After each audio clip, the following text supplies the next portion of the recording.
تم اپنے گھر میں ماحول ایسا پیدا کرو، بچوں کو ایسی تعلیم دو جب تک کہ بچہ قرآن کریم نہ سیکھ لے، قرآن کریم اس کو پڑھنا نہ آ جائے، اس وقت تک کسی اور کام میں اس کو مت ڈالو۔ ہمارے یہاں الحمدللہ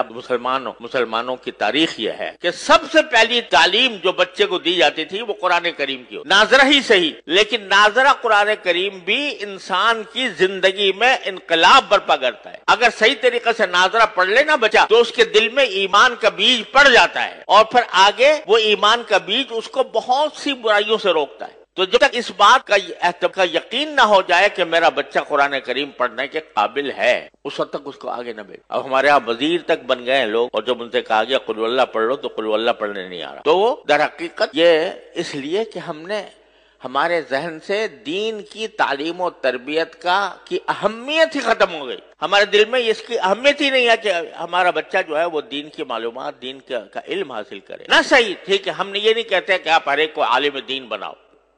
ہر ایک کا عالم دین بننا بھی فرض نہیں کہ آپ پورا درس نظامی پڑھاؤ 8 سال، لیکن اگر کم از کم جو انسان کے ذمہ فرض عین ہے اس کا علم تو بچے کو ہر حال میں ہونا چاہیے، اور اس کے لیے کسی ایسی درسگاہ، الحمدللہ اب ایسی درسگاہیں موجود ہیں جس میں جو دنیاوی تعلیم کہلاتی ہے وہ بھی الحمدللہ اس میں پڑھائی جاتی ہے، اور اس کے ساتھ ساتھ اس کو مسلمان بنانے کی بھی فکر ہوتی ہے، اس کو دینی معلومات بھی فراہم کی جاتی ہے۔ ایسی درسگاہوں کے اندر اس کو بھیجو۔ جب تم خود ایسے درسگاہوں میں بھیج دو گے جہاں پر الحاد اور بے دینی کا چرچا ہے تو پھر وہ اس کی ذمہ داری تمہارے اوپر عائد ہوتی ہے کہ تم نے ایسی جگہ بھیجا کیوں۔ اور دوسری بات یہ کہ اگر فرض کرو کہ کوئی بچہ آپ نے کسی درسگاہ میں بھیجا، کسی اسکول میں بھیجا، وہاں پر دین کی معلومات اس کو حاصل نہیں ہو رہی، دین کا علم اس کو حاصل نہیں ہو رہا، تو کم از کم اتنا تو کر لو کہ اپنے گھروں کے اندر تھوڑا سا وقت اپنے بچوں کے ساتھ ایسا نکالو جس میں کچھ دین کی معلومات بچوں کو فراہم کی جائیں۔ کم از کم سیرت طیبہ، نبی کریم سرور عالم صلی اللہ علیہ وسلم کی سیرت طیبہ سب مل کر گھر والے بیٹھ کر تھوڑا سا وقت نکال کر اس میں پڑھیں۔ اس سیرت طیبہ میں نبی کریم صلی اللہ علیہ وسلم کے حالات زندگی بھی ہیں، اس میں نبی کریم صلی اللہ علیہ وسلم کے اخلاق بھی ہیں، آپ کی معاشرت بھی ہے، آپ کے سکھائے ہوئے آداب بھی ہیں، وہ سارے کے سارے اکٹھے بیٹھ کر پڑھیں۔ اس میں کیا مشکل کام ہے؟ رات کو تھوڑا سا وقت سونے سے پہلے اپنے سارے بچوں کو جمع کر کے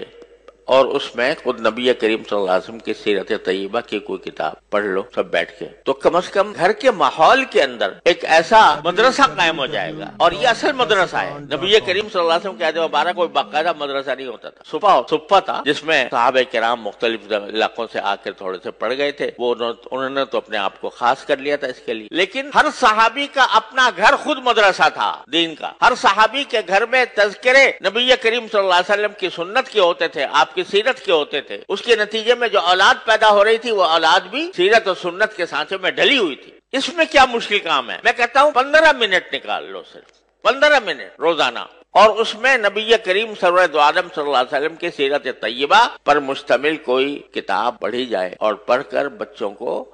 اس کا علم دیا جائے سیرت طیبہ کا، اور پھر سیرت طیبہ کے ساتھ جو بنیادی